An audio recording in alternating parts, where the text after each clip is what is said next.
Okay બાળકો, આપણે ગયા પીરિયડમાં પ્રત્યક્ષ કરવેરા કોને કહેવાય, પ્રત્યક્ષ કરવેરાના કયા લાભો છે અને કયા ગેરલાભો છે એની આપણે ગઈકાલે ચર્ચા કરી ગયા.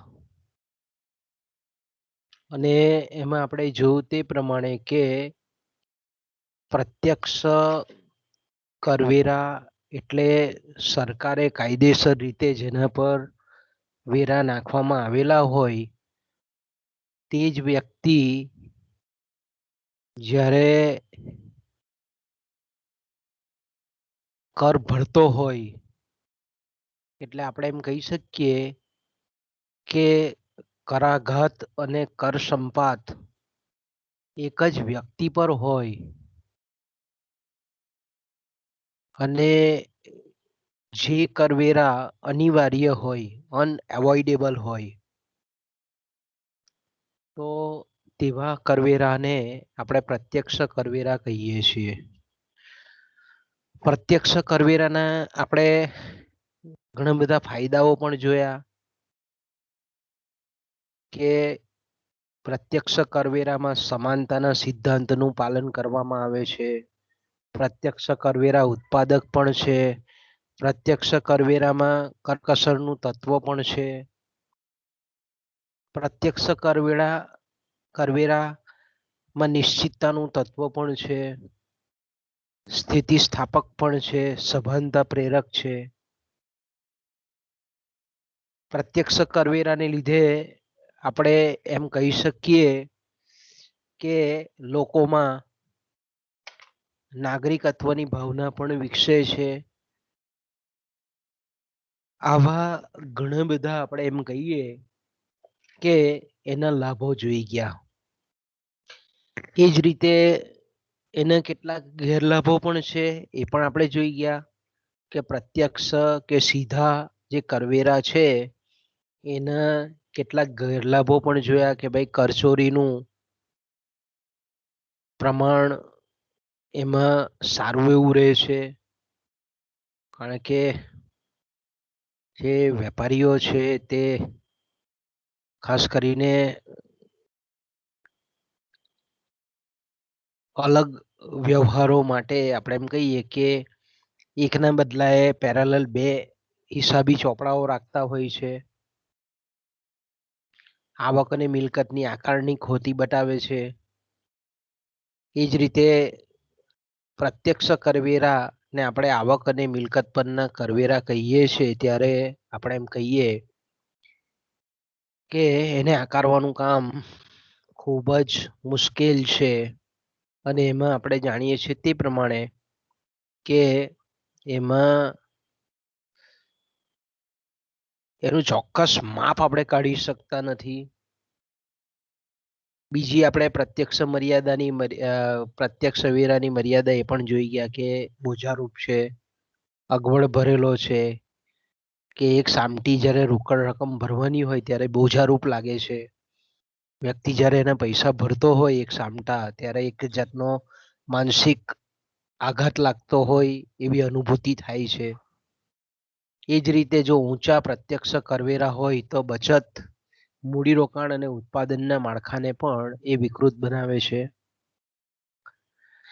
એ જ રીતે આપણે એમ કહી શકીએ કે પ્રત્યક્ષ કરવેરામાં માત્ર ધનિક વર્ગ પર જ મોટે ભાગે એ વેરા આકારાતા હોય છે. એટલે જે સામાન્ય જેને આપણે આમ પબ્લિક કહીએ છીએ, પ્રજાજન કહીએ છીએ, એ આપણને આમાંથી બાકાત રહી જતી હોય એવું આપણને જોવા મળે છે. તો આટલું આપણે પ્રત્યક્ષ કરવેરાના જેને આપણે ગેરફાયદા અને ફાયદા કહીએ છીએ, ફાયદા અને ગેરફાયદા, લાભાલાભ કહીએ છીએ. એ જ રીતે પરોક્ષ કરવેરાની આપણે ગઈકાલે ચર્ચા શરૂઆત કરેલી હતી અને એના લાભો પણ આપણે જોઈ ગયેલા હતા કે પરોક્ષ કરવેરા અથવા તો આડકતરા કરવેરા એટલે જે કરવેરાઓનો નાણાકીય બોજો કર ભરનાર વ્યક્તિ અન્ય વ્યક્તિ પર જ્યારે ખસેડી શકતો હોય તો તેવા ટેક્સને, તેવા કરવેરાને, તેવા વેરાને પરોક્ષ કરવેરો કહેવામાં આવે છે. એટલે આપણે એમ કહી શકીએ કે જે કરોમાં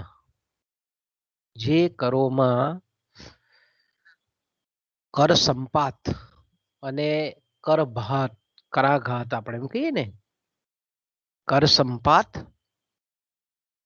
અને કરાઘાત કહીએ, અથવા તો કરાઘાત અને કર સંપાત અને કર ભારણ, કોઈ પણ શબ્દ પ્રયોગ આપણે મૂકી શકીએ. એ જ્યારે અલગ અલગ વ્યક્તિઓ પર અલગ અલગ હોય તો તેવા કરવેરાને આપણે આડકતરા અથવા તો પરોક્ષ કરવેરા કહીએ છીએ. ઇનડાયરેક્ટ ટેક્સીસ આપણે એને કહીએ છીએ.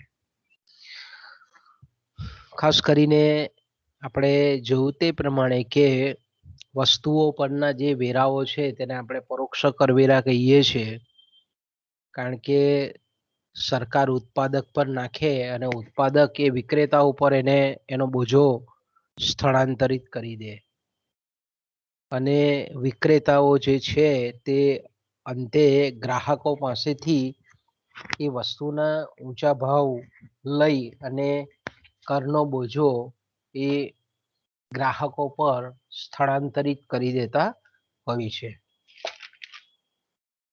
તો આપણે એમ કહીએ કે ડાલ્ટને પરોક્ષ કરવેરાની ખૂબ સરસ મજાની વ્યાખ્યા આપેલી છે કે જે કર કોઈ એક વ્યક્તિ પર નાખવામાં આવ્યો હોય, પરંતુ તે વ્યક્તિ તે સમગ્ર કર કે તેનો અંશ અથવા આંશિક ભાગ બીજા પર જો ખસેડી શકતો હોય તો તેવા કરને ઇનડાયરેક્ટ ટેક્સ કે પરોક્ષ કર આપણે કહીએ છીએ.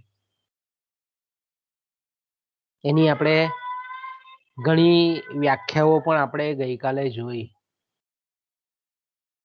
વેચાણ વેરો છે, મનોરંજન વેરો છે, સેવા વેરો છે, આયાત નિકાસ, જકાત છે, આ બધા જે વેરાઓ છે તેને આપણે પરોક્ષ કરવેરાઓ કહીએ છીએ. તો પરોક્ષ કરવેરાના આપણે ફાયદા પણ જોયા, કેટલાક લાભો પણ જોયા કે પરોક્ષ કરવેરામાં કરચોરીનું પ્રમાણ ઘણું ઓછું હોય છે, કારણ કે અનેક મધ્યસ્થીઓ આવેલા હોય છે.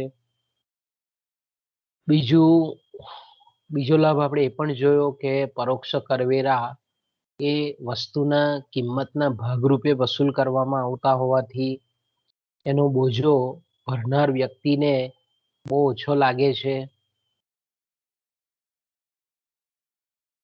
પ્રત્યક્ષ કરવેરામાં આપણે જોયું તે પ્રમાણે કે પ્રત્યક્ષ કરવેરા ભરનારા સમાજના ખૂબ ઓછા લોકો હોય છે, જ્યારે પરોક્ષ કરવેરા એવા કરવેરા છે કે એ કરના પાયાને બહુ વિસ્તૃત બનાવે છે, કારણ કે ઘણી બધી વસ્તુઓ પર એને નાખી શકાય છે. એટલે મોટાભાગના તમામ સમાજના જે વર્ગો છે તેને પરોક્ષ કરવેરાની નેટ કહીએ છીએ, એને આપણે જાળ કહીએ છીએ, એનો પાયો કહીએ છીએ, એ પાયામાં આવરી શકાય છે. બીજું કે સમાજમાં કઈ વસ્તુનો ઉપયોગ સમાજના કલ્યાણમાં વધારો કરે છે અથવા તો ઘટાડો કરે છે એ અનુસાર એમાં પ્રગતિશીલતાનું તત્વ પણ ઉમેરી શકાય છે અને હાનિકારક વસ્તુઓનો ઉપયોગ ઘટાડી પણ શકાય છે. ઓકે, તો બાળકો આટલું આપણે લાસ્ટ પીરિયડોમાં ગઈકાલે આપણે જે પીરિયડો લીધા એમાં આટલી ચર્ચા આપણે કરેલી છે. ઓકે, જ્યારથી ચર્ચાથી અટકેલા હતા એ જે ચર્ચા છે એ છે પરોક્ષ કરવેરાના ગેરલાભ, અથવા તો આપણે એમ કહીએ કે પરોક્ષ કરવેરાના ગેરફાયદાઓ. તો આપણે એમ કહી શકીએ કે પરોક્ષ કરવેરાનો સૌથી મોટો જો ગેરફાયદો કહીએ તો પરોક્ષ કરવેરાનો ઉઘરાવવાનો ખર્ચ એ ખૂબ વધારે આવે છે અને પ્રત્યક્ષ કરવેરાની તુલનામાં આપણે એમ કહીએ કે જે આવકનું ઉપાર્જન થાય છે એ કેવું હોય છે, અનિશ્ચિત હોય છે. એક ચોક્કસ સરકારને અંદાજિત આવક કરવેરામાંથી, પરોક્ષ કરવેરામાંથી મળશે એ અંગે અનિશ્ચિતતા પ્રવર્તતી હોય છે. કારણ કે આપણે જાણીએ છીએ તે પ્રમાણે કે પરોક્ષ કરવેરા એ અસંખ્ય ઉત્પાદકો અને વેપારીઓ પાસેથી ઉઘરાવવાનો હોય છે. એટલે આપણે એમ કહી શકીએ કે ખર્ચાળ બહુ છે. એટલે આપણે એમ કહીએ કરકસરનો સિદ્ધાંતનું એક તો પાલન નથી થતું. બીજું મેં કીધું તેમ કે જ્યારે પરોક્ષ કરવેરામાંથી સરકારને એક્ઝેક્ટ ચોક્કસ કેટલી આવક મળશે તે અંગે પણ અગાઉથી કોઈ પ્રેડિક્શન કરી શકાતું નથી. અગાઉથી કોઈક આપણે એમ કહીએ કે પૂર્વાનુમાન કે એક અંદાજો બાંધી શકાતો નથી. કારણ કે આપણે એમ કહીએ કે ભાઈ જો વસ્તુઓની ખરીદી વધારે થાય તો સરકારને કર પેટે, પરોક્ષ કર પેટે એટલી આવક વધારે પ્રાપ્ત થાય. અને જો આપણે એમ કહીએ કે વસ્તુની ખરીદી ઓછી થાય, અર્થતંત્રમાં મંદીનું પ્રમાણ વધારે હોય, લોકોની ખરીદ શક્તિ નહીં હોય, ગ્રાહકોની, લોકો પાસે પૈસા નહીં હોય, નાણું નહીં હોય, તો તેવા સંજોગોમાં આપણે એમ કહી શકીએ કે ઓછી વસ્તુ ખરીદે એટલે સ્વાભાવિક છે કે આ વસ્તુ પરના વેરાઓ છે એટલે સરકારને પરોક્ષ કરવેરાની આવક ઓછી પ્રાપ્ત થાય. તો આ એક આપણે એમ કહીએ કે એક એનો માઇનસ પોઈન્ટ આપણે અથવા તો એનો આપણે એમ કહીએ કે એક વીક પોઈન્ટ કહેવાય છે, એની નબળાઈ કહેવાય છે, એનો ગેરલાભ કહેવાય. બીજો ગેરલાભ આપણે એ રીતે પણ કહી શકીએ કે પરોક્ષ કરવેરા જે છે એમાં સમાનતાના સિદ્ધાંતનું પાલન નથી થતું. કારણ કે પરોક્ષ કરવેરા જ્યારે વસ્તુઓ પર અથવા તો આપણે એમ કહીએ કે વેપારીઓ પર કે ઉત્પાદકો પર નાખવામાં આવતા હોય છે, પણ વાસ્તવમાં એની વ્યાખ્યામાં આપણે જોયું તે પ્રમાણે કે એક વ્યક્તિ પર નાખવામાં આવે છે પણ એકચ્યુઅલી એનો બોજો બીજી વ્યક્તિ ઉઠાવે છે. તો આપણે એમ કહીએ કે ઉત્પાદકો અને વેપારીઓ જે વર્ગ છે એના પર પરોક્ષ કરવેરા નાખવામાં આવે પણ અંતે એ ગ્રાહકો એનો બોજો ઉઠાવે છે. પ્રત્યક્ષ નાણાકીય બોજો કોણ છે? બીજી વ્યક્તિ ઉઠાવે છે. તો જ્યારે બીજી વ્યક્તિ ઉઠાવતી હોય ત્યારે જે વ્યક્તિ વસ્તુ ખરીદતો હોય તો એની કર ભરવાની તાકાત છે કે નહીં, શક્તિ છે કે નહીં, એની આર્થિક સમૃદ્ધિ છે કે કેમ. કારણ કે ગરીબ માટે પણ એટલો જ વેરો ચૂકવવો પડે છે અને શ્રીમંત પણ આપણે એમ કહીએ કે જ્યારે વસ્તુ ખરીદતો હોય તો શ્રીમંતને પણ એટલો જ વેરો ભરવો પડે છે. તો શ્રીમંત વર્ગ છે તો એની પાસે તો આવક પુષ્કળ છે એટલે પરોક્ષ કરવેરાની રકમ ભરે છે તો એને સીમાંત ત્યાગ છે તે ઓછો હોય છે. જ્યારે ગરીબ વ્યક્તિઓની આવક ઓછી હોય છે એટલે એને પરોક્ષ કરવેરાનો સીમાંત ત્યાગ એ વધારે અનુભવ થાય છે અને વધારે લાગે છે. એટલે અહીંયા આપણે એમ કહીએ કે આ પ્રકારના જે કરવેરાઓ છે તે વાસ્તવમાં કર ભરવાની શક્તિ, લોકોની જે પ્રકારની કર ભરવાની શક્તિઓ છે તે પ્રમાણે નાખવા જોઈએ. પણ અહીંયા એ સમાનતાના સિદ્ધાંત, જેને આપણે કેનન ઓફ ઇક્વિટી કહીએ છીએ, એનું અહીંયા પાલન થતું નથી. બીજું આપણે એની જે સામાન્ય આપણે એમ કહીએ કે નબળાઈ છે અથવા તો એની મર્યાદા છે પરોક્ષ કરવેરાની, કે એમાં ચોક્કસતા કે નિશ્ચિતતાનું તત્વ પણ પ્રત્યક્ષ કરવેરા જેટલું હોતું નથી. કેટલો કર ભરવો, કઈ રીતે ભરવો, ક્યાં ભરવો, વગેરે કેવું છે, અનિશ્ચિત હોય છે. અને સરકારને પણ મેં કીધું તેમ કે વ્યક્તિઓએ, વેપારીઓએ, ઉત્પાદકોએ કેટલો ભરવો, કઈ જગ્યાએ ભરવો, કઈ રીતે ભરવો, કઈ પદ્ધતિએ ભરવો, આ બાબતમાં જ્યારે અનિશ્ચિતતા પ્રવર્તતી હોય તો સ્વાભાવિક છે કે તેવા સમયે સરકારને પરોક્ષ કરવેરામાંથી કેટલી આવક પ્રાપ્ત થશે એનો એક આપણે એમ કહીએ ને કે આયોજનબદ્ધ અંદાજ પણ આવતો નથી, તૈયાર નથી કરી શકાતો કે ભાઈ કેટલી આવક મળશે.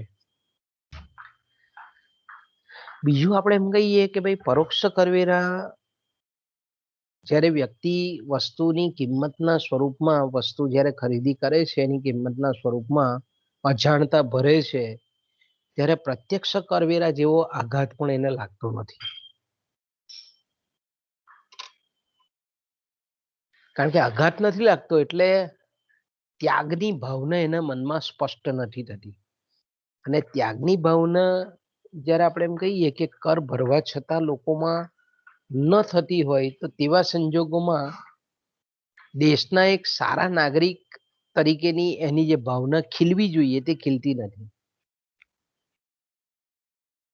કારણ કે લોકોને ખબર જ નથી કે અમે ભરીએ છીએ ટેક્સ, એટલે સરકાર પાસેની જે અપેક્ષાઓ છે, સરકારના જે કામોની અપેક્ષાઓ છે એ યોગ્ય રીતે લોકો અભિવ્યક્ત નથી કરતા.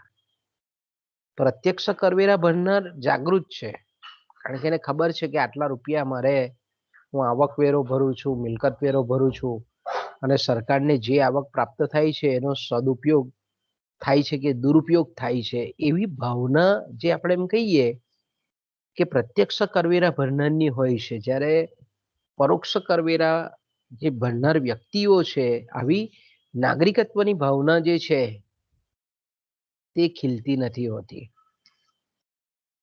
બીજું આપણે એ પણ જોઈ ગયા કે ભાઈ સામાન્ય રીતે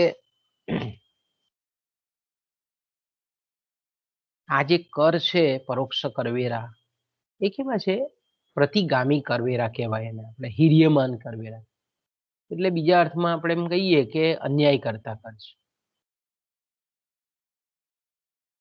કારણ કે અહીંયા મેં કીધું તેમ કે સમાનતાનો સિદ્ધાંત જળવાતો નથી, એટલે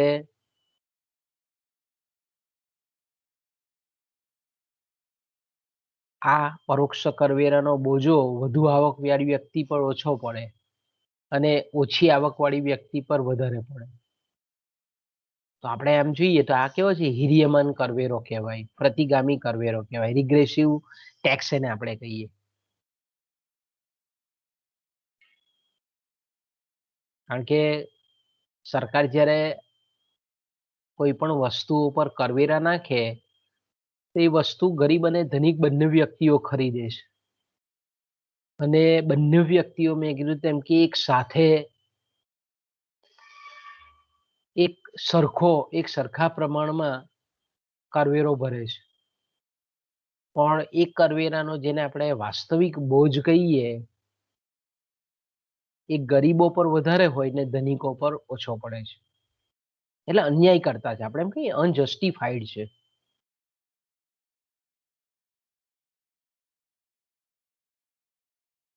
એક સિમ્પલ ઉદાહરણ આપણે લઈએ કે દાખલા તરીકે સરકારે કાપડ પર 10% કરવેરો નાખ્યો.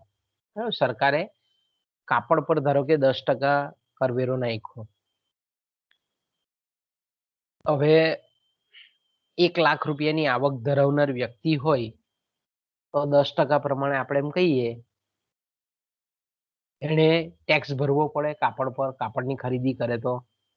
એ જ રીતે 100 રૂપિયાની આવક એટલે 100 રૂપિયા કમાનાર વ્યક્તિ જે છે એના પર એ કાપડ પર 10% પ્રમાણે કરવેરો ચૂકવવો પડે. તો આપણે એમ જોઈએ કે આવક વધારે છે તેનો વાસ્તવિક બોજો ઓછો લાગે.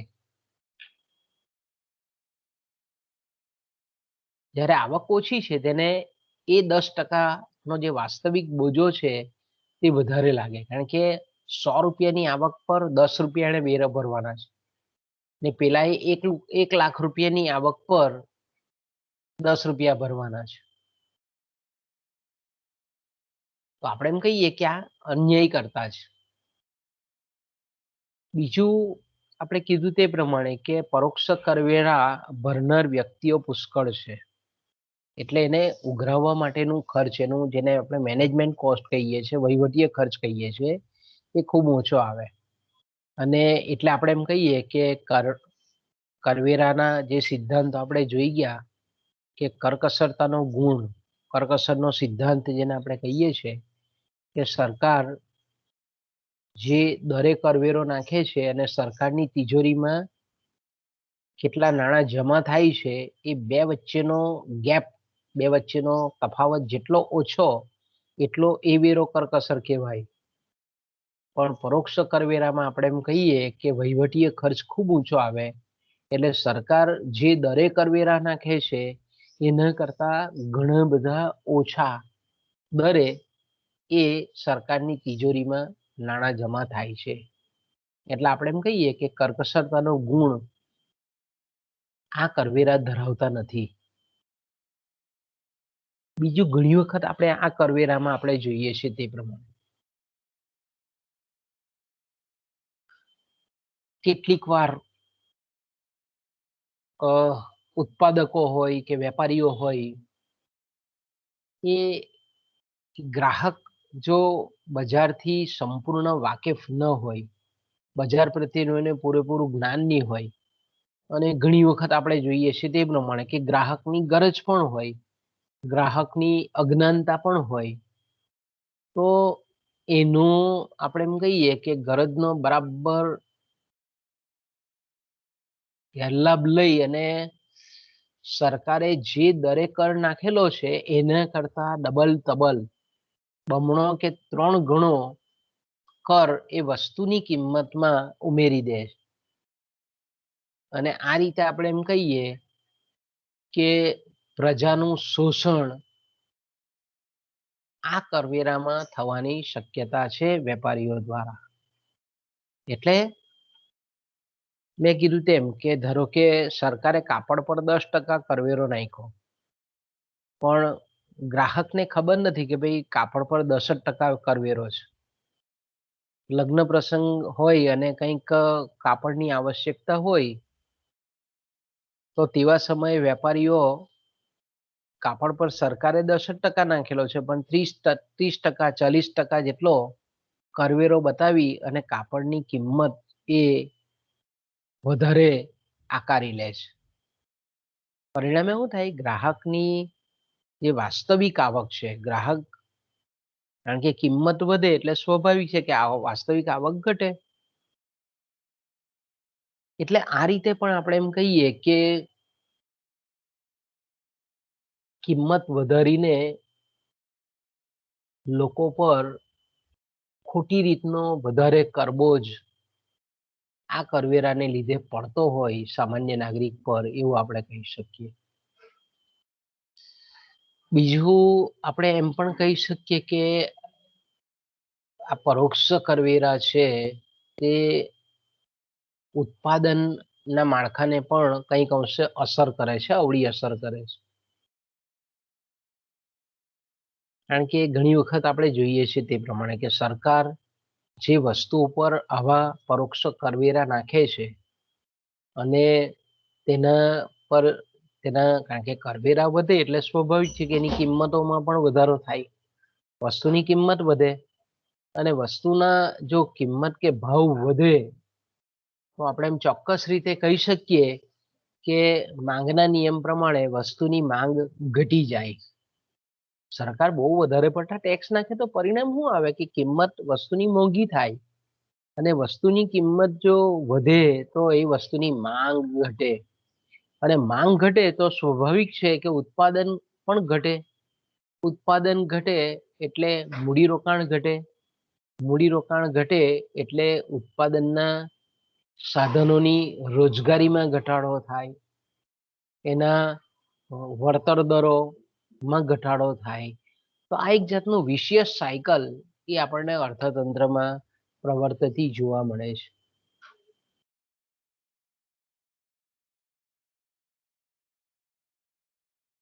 બીજું આપણે જાણીએ છીએ તે પ્રમાણે કે ભાઈ પરોક્ષ કરવેરાનો જે ગેરલાભ છે, એ ગેરલાભ એવો પણ છે કે ભાઈ ધનિક વ્યક્તિઓ કરતા ગરીબ વ્યક્તિઓ પર આગળ આપણે ચર્ચા કરી જ ગયા છે એની, કે વાસ્તવિક બોજો એ વધારે પ્રમાણમાં આપણે એમ કહીએ કે પડે છે, બરાબર. વાસ્તવિક બોજો વધારે પ્રમાણમાં આપણને પડતો જોવા મળે છે. એટલે આપણે એમ કહી શકીએ કે આ જે કરવેરો છે તે કેવો છે? હિર્યમાન કરવેરો છે. એટલે કે વધારે આવક પર ઓછો કરવેરો અને ઓછી આવક પર વધારે એનો બોજો. તો કે આ રીતે આપણે એમ કહીએ કે આ કરવેરો કેવો છે? હિર્યમાન કરવેરો છે. પછી આપણે કે આ કરવેરો જે છે, પરોક્ષ કરવેરો, એ કેવો છે? જ્યારે એ ભરનાર વ્યક્તિઓ જે છે, પરોક્ષ કરવેરાનો બોજો જે ભરનાર વ્યક્તિઓ છે, તે જો એટલા બધા જ્ઞાની નહીં હોય, અજ્ઞાની હોય કરદાતાઓ, તો આપણે એમ કહીએ કે પરોક્ષ કરવેરા જ્યારે પણ એ લોકો ભરે છે ત્યારે આવા અજ્ઞાની જે કરદાતાઓ છે એને ખબર નથી કે ભાઈ અમે સરકારને કુલ કેટલી કરવેરા પેટે રકમ આપીએ છીએ, એનો એ લોકોને અંદાજ પણ નથી હોતો. એટલે આપણે એમ કહી શકીએ કે પરોક્ષ કરવેરાને લીધે જે સરકારે જાહેર આવક ઊભી કરેલી હોય, એ આવકનો સરકાર દ્વારા જ્યારે ખર્ચ થાય છે, તો તે અંગે કોઈ એવી જાગૃતિ આવા કરદાતાઓની હોતી નથી. એટલે આપણે એમ કહીએ ને કે એક્ટિવ સિટીઝન, જેને આપણે સક્રિય અથવા જાગૃત નાગરિક તરીકે વ્યક્તિ જ્યારે કર ભરતો હોય, ટેક્સ પેયર હોય, એ જ્યારે કર ભરતો હોય ત્યારે જાગૃત હોવો જોઈએ. પણ આ પરોક્ષ કરવેરામાં લોકોને ખબર જ નથી હોતી કે ભાઈ દરરોજ આપણે જે વસ્તુઓ ખરીદીએ છીએ તમામ પર આપણે ટેક્સ ભરીએ છીએ. તો સરકારની જે આપણે એમ કહીએ કે જાહેર ખર્ચની નીતિ છે, એ જો ખોટી હોવા છતાં આવા જે કરદાતાઓ છે એને ખબર જ નથી કે ભાઈ અમે આટલો ટેક્સ ભરીએ છીએ તો અમારા નાણાં એ વ્યર્થ નહીં જવા જોઈએ. તો આવી જે આપણે એમ કહીએ કે જાગૃત નાગરિક તરીકેની જે ભાવના હોવી જોઈએ, તે આ કરવેરામાં ખીલતી નથી હોતી. ઓકે, તો સામાન્ય રીતે આટલા આપણે એના ગેરલાભો જોયા. ત્યાર પછી આપણે એમ કહી શકીએ કે હવે પ્રશ્ન ઊભો થાય કે ભાઈ રાજ્યની જે કર વ્યવસ્થા છે, કર નીતિ છે, એમાં પ્રત્યક્ષ કરવેરા હોવા જોઈએ કે પરોક્ષ કરવેરા હોવા જોઈએ? તો અત્યારે જોયું કે ભાઈ આ બંને એકબીજાના આપણને હરીફ લાગે, પણ વાસ્તવમાં એવું નથી. પણ આ બંને કેવા છે? એકબીજાના સહાયક છે, પૂરક છે. કારણ કે કોઈ પણ દેશ હોય, એ અમેરિકા હોય, જર્મની હોય, જાપાન હોય, ઇંગ્લેન્ડ હોય કે ભારત હોય કે શ્રીલંકા હોય, તમામ દેશોમાં જે કરવેરાની નીતિ છે, એમાં આ બંને પ્રકારના કરનું આપણને મિશ્રણ જોવા મળે. કારણ કે આપણે એમ કહીએ કે બેમાંથી જો એકની પસંદગી કરીએ તો આપણે એમ કહીએ કે જે કર પદ્ધતિ છે તે આપણને પેરાલાઇઝ થઈ ગયો એવું લાગે, લંગડાતી હોય એવી લાગે આપણને. બહુ સારી, જેને આપણે આદર્શ કર પદ્ધતિ કહીએ એવી કહી શકીએ નહીં જો એકનો ઉપયોગ કરવામાં આવે તો. પરોક્ષ કે પ્રત્યક્ષ બેમાંથી એકનો ઉપયોગ કરીએ તો આપણને અધૂરી લાગે, અપૂર્ણ લાગે. એટલે લોર્ડ ગ્લેસ્ટન આપણને ખૂબ મજાકિયા શબ્દોમાં કહે છે કે આ બંને પ્રકારના કર, એટલે પ્રત્યક્ષ કરવેરા અને પરોક્ષ કરવેરા, એ કેવા છે? બે આકર્ષક બેન જેવા છે. એટલે આકર્ષક બેન એટલે જ્યારે આપણે એમ કહીએ કે કોઈ મૂર્તિઓ છોકરીને જોવા જાય અને ઘરમાં બે બહેનો હોય ને બંને રૂપાળી હોય, તો જે જોવા જનાર છોકરો છે તેણે તટસ્થ રહેવું પડે, કારણ કે બંને આકર્ષક છે. તો અહીંયા આપણને ગ્લેસ્ટન ખૂબ આ જ રીતે આપણને બહુ હળવી શૈલીમાં કહે છે કે પ્રત્યેક કોઈ પણ જે નાણાં ખાતું છે અથવા તો જે કરવેરા નક્કી કરનાર જે તંત્ર છે, એને બંને બાબતે બહુ તટસ્થ રહેવું પડે. કારણ કે પ્રત્યક્ષ કર પણ એટલો જ મહત્વનો છે અને પરોક્ષ કર પણ એટલો જ મહત્વનો છે. ઓકે, તો આપણે એમ કહીએ કે પ્રત્યક્ષ કર આપણે જોયું તે પ્રમાણે કે એમાં કરચોરીનો અવકાશ વધારે છે. તો પ્રત્યક્ષ કરવેરાની નીતિમાં ખાલી જો પ્રત્યક્ષ કર જો રાખવામાં આવે તો કરચોરીનું પ્રમાણ વધે, સ્વાભાવિક છે, કાળું નાણું વધે. તો પ્રત્યક્ષ કરમાં જે કરચોરી સુગમ બને છે તેને પકડી પાડવા માટે પરોક્ષ કરવેરા એ છુપી પોલીસ તરીકે, સીઆઈડી તરીકે કામ કરે છે. દાખલા તરીકે આપણે એમ કહીએ કે ઇન્કમ ટેક્સમાંથી બચવા માટે, આવકવેરામાંથી બચવા માટે ઘણા લોકો આવક છુપાવતા હોય છે. તો આવા સંજોગોમાં આપણે એમ કહીએ કે પરોક્ષ કરવેરા જે છે, અન્ય જે કરવેરાઓ છે એ જો એ વ્યક્તિ પર નાખવામાં આવે, બરાબર, દાખલા તરીકે કોઈ સંપન્ન વ્યક્તિ છે અને પોતાની આવક બરાબર બતાવતો નથી, તો તેવી વ્યક્તિઓ આપણે એમ કહીએ કે જે વસ્તુનો વપરાશ કરે છે એના પર ભારે ટેક્સ નાખવામાં આવે એ વસ્તુના વપરાશ કરતા હોય તેમાં. તો આપણે એમ કહીએ કે જે આવક છુપાવીને જે કરચોરી કરેલી હતી એ વસ્તુના કિંમતમાં પરોક્ષ કરવેરા રૂપી એને પાછી ખેંચી શકાય છે. એ જ રીતે આપણે જાણીએ છીએ તે પ્રમાણે કે આ રીતે આવકવેરામાંથી બચવા સરકાર શું કરે, એના પર ખર્ચ વેરો નાખે, એના પર વારસા વેરો નાખે, એના પર મિલકત વેરો નાખે, બક્ષિસ વેરો નાખે, કે પરચેસિંગ ટેક્સ નાખે, ખરીદ વેરો નાખે. એટલે ગમે તે રીતે આપણે એમ કહીએ કે સરકાર પ્રત્યક્ષ કરમાંથી બચે તેને આ રીતે પરોક્ષ કર અને અન્ય પ્રત્યક્ષ કરો દ્વારા એ કરવેરાની જાળમાં પકડી લેતી હોય છે. તો આપણે એમ કહીએ કે આ ક્યારે બને આવું? તો કે ભાઈ પ્રત્યક્ષ કર અને પરોક્ષ કર બંનેનો જો સમન્વય કરવામાં આવે તો જ આ શક્ય બને. અન્યથા આપણે એમ કહીએ કે કાળું નાણું, જેને આપણે કરચોરી રે અને આ રીતે ટેક્સ વગરનું નાણું, એ અર્થતંત્રમાં વધારે જમા થાય. બીજું આપણે જોયું તે પ્રમાણે કે પ્રત્યક્ષ કરવેરો ખૂબ ઓછા લોકો ભરતા હોય. આપણા ભારતની વાત કરીએ તો આપણો વિકાસશીલ દેશ છે. તો આપણા વિકાસશીલ દેશમાં સમાજના ઘણા બધા વર્ગો છે, આપણે આર્થિક અસમાનતા છે. એટલે વિકસિત દેશોમાં જુદું છે કે વિકસિત દેશોમાં તમામ લોકોની આવક છે તે આવકવેરા પાત્ર હોય, એટલે મોટાભાગે વિકસિત દેશોમાં તમામ લોકો, મોટાભાગના લોકો એ આવકવેરો એટલે કે પ્રત્યક્ષ વેરો ભરતા હોય. પણ ભારત જેવા દેશમાં મેં કીધું તેમ કે 1 અબજ ને 30 કરોડની વસ્તી છે, તેમાં માત્ર 20 કરોડ લોકો પ્રત્યક્ષ કરવેરાઓ ભરતા હશે. 20 કરોડ લોકો. બાકીના આપણે એમ કહીએ કે 1 અબજ જેટલા લોકો છે તે આવા પ્રત્યક્ષ કરવેરાના એમાંથી બાકાત રહી જાય છે.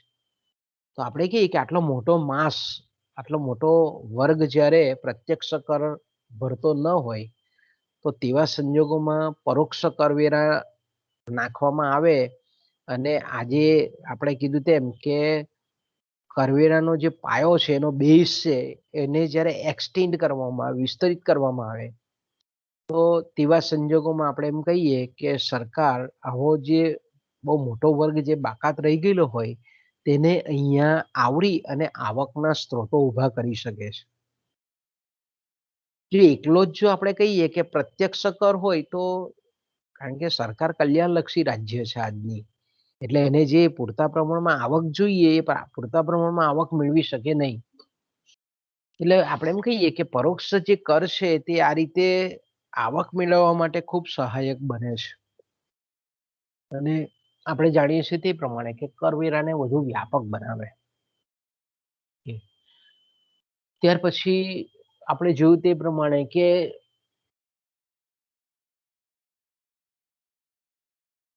જે સમાજને માટે અકલ્યાણકારી વસ્તુઓ છે, સમાજના કલ્યાણમાં ઘટાડો કરે છે, સમાજની સુખાકારીમાં ઘટાડો કરે છે, એવી વસ્તુઓનો પણ જો આપણે ઉપભોગ કે વપરાશ ઘટાડવો હોય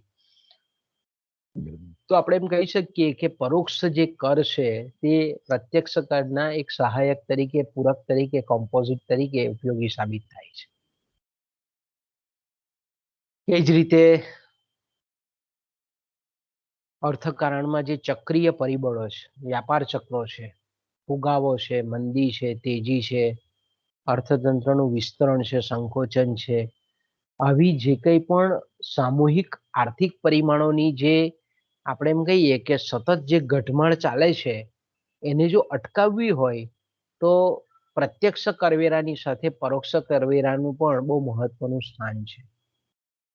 કારણ કે તેજીના સમયમાં આપણે જાણીએ છીએ તે પ્રમાણે કે લોકોની આવક ખૂબ વધતી હોય તેજીના સમયમાં. આવક વધે એટલે મૂડીરોકાણ વધે, ઉત્પાદન વધે, અસરકારક માંગ વધે, એટલે આપણે એમ કહીએ કે રાષ્ટ્રીય આવક વધે, માથાદીઠ આવક વધે. તો તેવા સંજોગોમાં આપણે એમ કહીએ કે અર્થતંત્રમાં જ્યારે તેજી હોય, જેને આપણે વિસ્તરણનો તબક્કો કહીએ છીએ, આર્થિક જે પરિમાણો છે તે ઉર્ધ્વગતિ પામેલા હોય છે. તો આવા જે આર્થિક પરિમાણો જ્યારે એકદમ ટોપ પર ચાલતા હોય, ઉર્ધ્વગતિમાં હોય, તો તે સમયે લોકોની ખરીદ શક્તિ ખૂબ વધેલી હોય. લોકોની આવક વધે એટલે ખરીદ શક્તિ પણ વધે. તો તે સમયે આપણે એમ કહીએ કે લોકોની જે ખરીદ શક્તિ વધે છે, સરકાર એના પર વધારે કરવેરા નાખે, પ્રત્યક્ષ કરવેરા વધારે નાખે તો ખરીદ શક્તિ ઓછી કરી શકાય. ઓકે. જ્યારે મંદીનો સમય હોય ત્યારે આપણે જાણીએ છીએ તે પ્રમાણે કે પ્રત્યક્ષ કરવેરાના દર પણ ઘટાડી શકાય અને પરોક્ષ કરવેરા પણ ઘટાડી શકાય. દાખલા તરીકે હમણાં કોરોનાની પરિસ્થિતિ છે, તો આપણે એમ કહી શકીએ કે મંદીનો સમય ચાલે છે, તો સરકારે મોટાભાગની જે ચીજ વસ્તુઓ છે, પેટ્રોલ છે કે અનાજ છે કે ખાદ્ય તેલો છે કે આવી બધી વસ્તુઓ છે, એના પર ખરેખર કરવેરા એ થોડા હળવા કરવા પડે. પરોક્ષ કરવેરા જે વસ્તુઓ પર નાખવામાં આવતા જે કરવેરા છે તેને ઘટાડવા પડે. તો ઘટાડે તો કિંમત ઘટે તો લોકો માંગ કરે અને અર્થતંત્રમાં થોડો તેજીનો સંચાર થાય, મંદી દૂર થાય.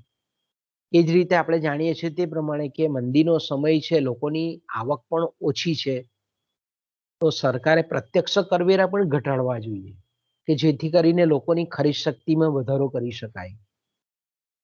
પ્રત્યક્ષ કરવેરા એટલે આવક વેરો પણ ઘટાડવો પડે, મિલકત વેરો પણ ઘટાડવો પડે, સેવા કર પણ ઘટાડવો પડે, બધો કરવેરા ઘટાડવો પડે એટલે લોકો વધારે વસ્તુ ખરીદી કરવા માટે પોતે ક્ષમ બને, કે ખરીદ શક્તિ હાથ પર ઊભી રહે, તો એને લીધે વસ્તુઓ ખરીદે અને બજારમાં માંગનો અસરકારક માંગમાં વધારો થાય. એટલે આપણે એમ કહીએ કે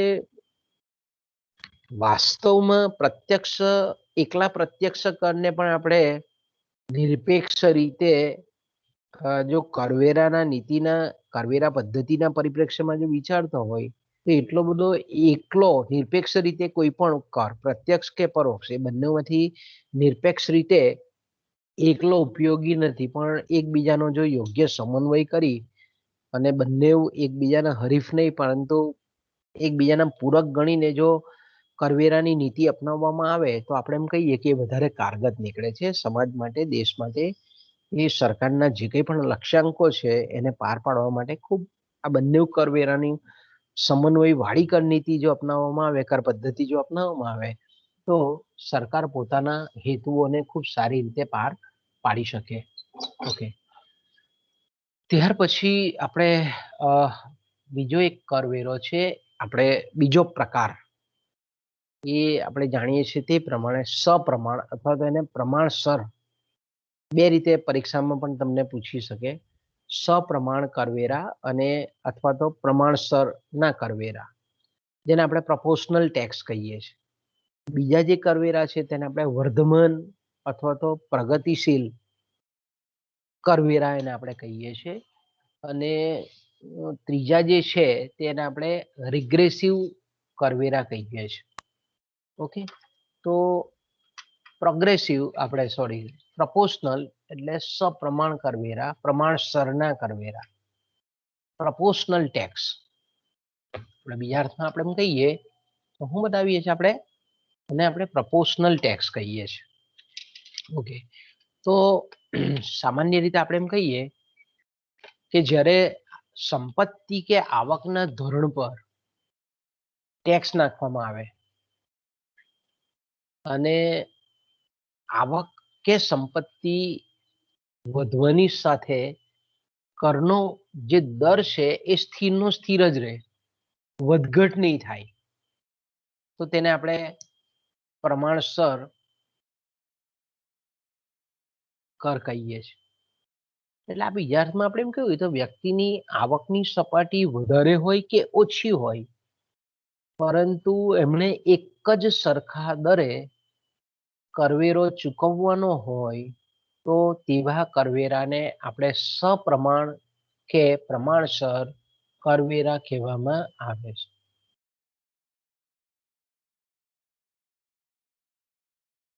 એટલે બીજા અર્થમાં જો આપણે એમ કેવું હોય તો એ રીતે કહી શકીએ કે સપ્રમાણ કરવેરા એવા કરવેરા છે કે કરવેરાનો પાયો વધે છે છતાં કરવેરાનો દર સ્થિર રહે છે.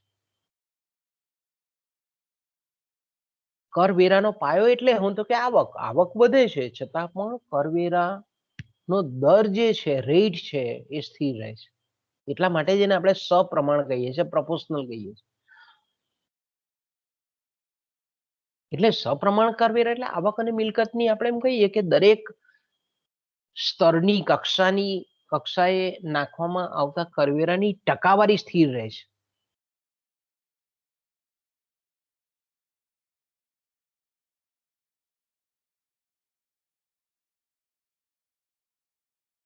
એટલે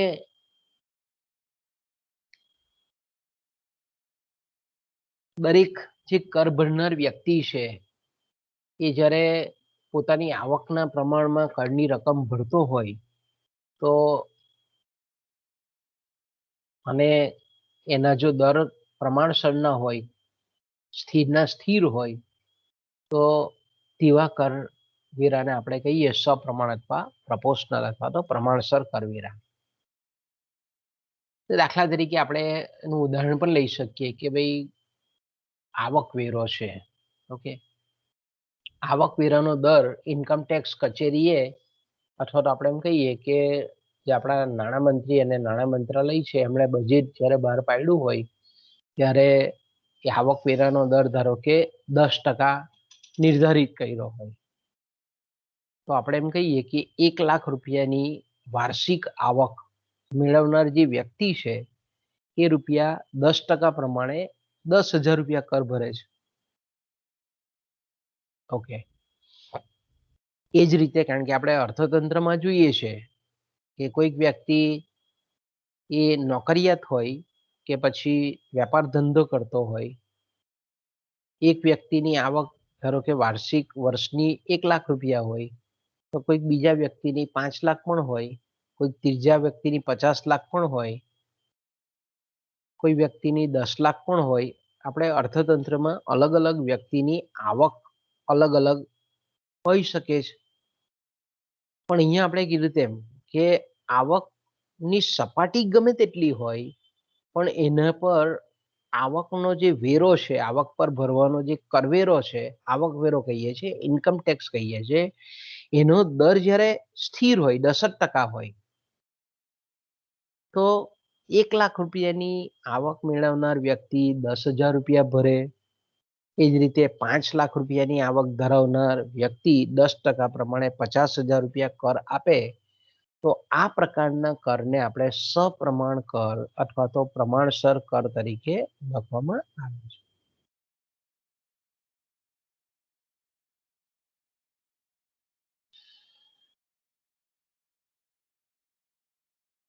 તો આપણે અહીંયા તમે જોઈ શકો છો કે ભાઈ 1 લાખ મેળવનારે 10,000 રૂપિયા ટેક્સ ભરવાનો છે. 5 લાખ રૂપિયાની આવક મેળવનારે 50,000 રૂપિયા ટેક્સ ભરવાનો છે. 50 લાખ રૂપિયાની આવક મેળવનારે 5 લાખ ટેક્સ ભરવાનો છે. 5 કરોડની આવક ધરાવનારે 50 લાખ રૂપિયા ટેક્સ ભરવાનો છે 10% પ્રમાણે. આવક વધે કે આવક ઘટે પણ એના પરનો જે કર જ્યારે લેવામાં આવતો હોય, કરનો જે દર છે એ જ્યારે સ્થિરનો સ્થિર હોય તો તેને આપણે કહીએ છીએ સપ્રમાણ અથવા તો પ્રમાણસર કરવેરા.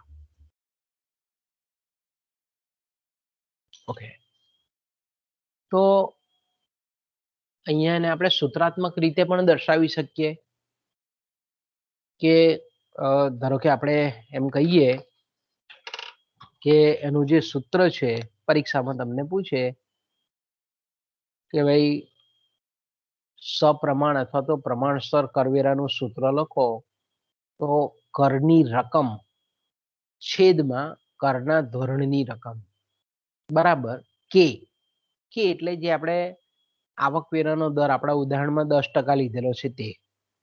ઓકે, તો અહીંયા તમે જોઈ શકો છો કે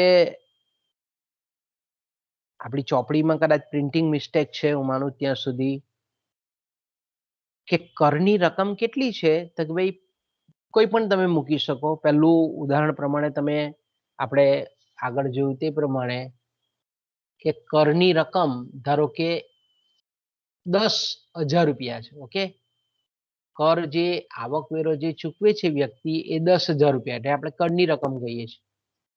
અને કરના ધોરણની રકમ એટલે 1,00,000 રૂપિયા એ કરના ધોરણની રકમ છે. ઓકે, તો અહીંયા તમે સૂત્રમાં આ રીતે લખી શકો, કરની રકમ તો કે ભાઈ 10,000 રૂપિયા, કરના ધોરણની રકમ તો કે 1,00,000 રૂપિયા.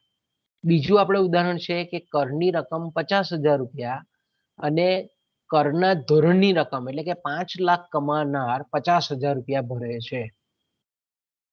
1,00,000 કમાનાર છે તે 10,000 રૂપિયા ભરે છે. ઓકે, તો આપણે એમ કહીએ કે આ બંનેનો આપણે ભાગાકાર કરીએ અને 100 એટલા માટે લખીએ કારણ કે અહીંયા આપણે કે એટલે પ્રમાણસર કરવેરાનો દર બતાવીએ છીએ એટલે એને આપણે ટકામાં બતાવવો પડે, અને હંમેશા આપણે ટકા શોધવા હોય તો એને 100 વડે ગુણવા પડે. એટલે આપણી ચોપડીમાં જે ગુણ્યા 100 લખવું જોઈએ તેની જગ્યાએ સીધું 10% બતાવેલું છે, પણ તમારે વાસ્તવમાં સુધારો કરીને આ રીતે કરવું પડે કે કરની રકમ એ 50,000 રૂપિયા છે, કરના ધોરણની રકમ એટલે જે વ્યક્તિ આવક પ્રાપ્ત કરે છે એનું પ્રમાણ છે ગુણ્યા 100. એટલે આપણે એનું સાદું રૂપ આપીએ તો કે ભાઈ આ 4 મીંડા જાય, આ 4 મીંડા જાય, 5ના છેદમાં આપણે એમ કહીએ કે 50 એટલે 5 × 5 ને 5 દશામ 10 પચામ 50 એટલે 1ના છેદમાં 10, તો કે 10 ગુણ્યા 100 છે એટલે 10 10 100 એટલે 100 ને ઉડાડી કાઢીએ એટલે આપણે આવે છે 10%. તો આ કે જે છે એ કરવેરાનો દર કે જે સ્થિરનો સ્થિર રહે છે, સપ્રમાણનો સપ્રમાણ રહે છે. ઓકે, તો આપણે એમ કહી શકીએ કે પ્રમાણસર જે કરવેરા છે એના કરવેરાના દર છે તે 10% એ સ્ટેબલ રહે છે, સ્થિરના સ્થિર રહે છે.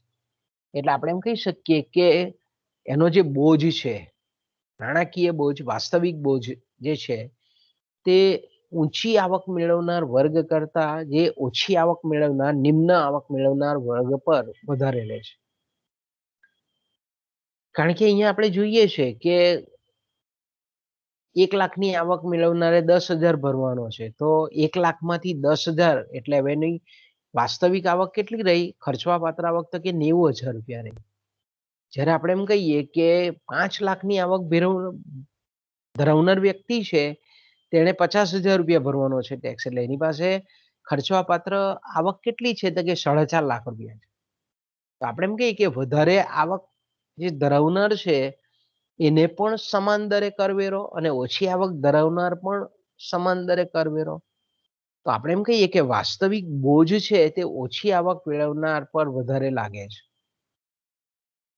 કારણ કે આવકમાં વધારો થતાની સાથે આ જે કરવેરાના દર છે તે કેવા રહે છે? સ્થિર રહે છે.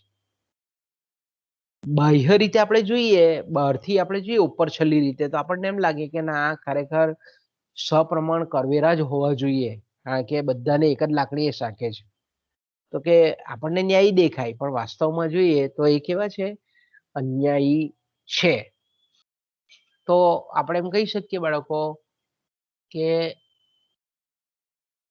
એક સમાન છે પણ ત્યાગની જે ભાવના છે, ત્યાગ સમાન નથી.